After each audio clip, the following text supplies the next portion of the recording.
եթե Հայաստանի այսօրվա իշխանությունը ոչինչ չփոխի իր գործելավոճի մեջ, ապա ես կարծում եմ, որ մինչև տարվա վերջ Ռուսաստանը ամբողջական սանկցիաներ կկիրառի Հայաստանի վրա, Հայաստանի համար 90-ական թվականների այն ճգնաժամը, որ մենք ունեցել ենք, էներգետիկ ճգնաժամը, տնտեսական, սոցիալական, կուրորտ կթվա պարզապես, կուրորտ, ես ասում եմ ձեզ որ իմանաք, ես թվերն ասեմ, պատկերացնեք, 2025 թվականի դրությամբ Հայաստանի եւ Ռուսաստանի շրջանառությունը 21 միլիարդ դոլար է եղել, 21 ներողություն, ամբողջ շրջանառությունը Հայաստանի 21 միլիարդ դոլար է եղել, որից 7-6 միլիարդ եղել է միայն Ռուսաստանի հետ, 7-6 միլիարդ, իսկ դրան եթե գումարենք, որ 2 միլիարդ եղել է Էմիրատներ, 2.5 միլիարդ Չինաստանի, որի առյուծի բաժինը ռուսական կապիտալով պայմանավորված եղել, ապա կարող ենք ասել, որ ուղղակի կամ անուղղակի Ռուսաստանի եւ Հայաստանի կապը տնտեսական մինչեւ 60% հասնում իր ընդհանուր շրջանառության Հայաստանի մասին է խոսքը։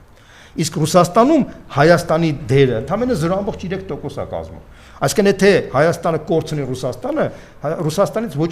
ոչ մի հետևանք չի ունենա։ Հայաստանը որ կորցրեց Ռուսաստանի 60%-ը, Հայաստանը ես նույնպես եմ ասում, կուրորտ կթվա այն 90-ական թվականների սովն ու խայտարակ ժամանակահատվածը, որ մենք ապրել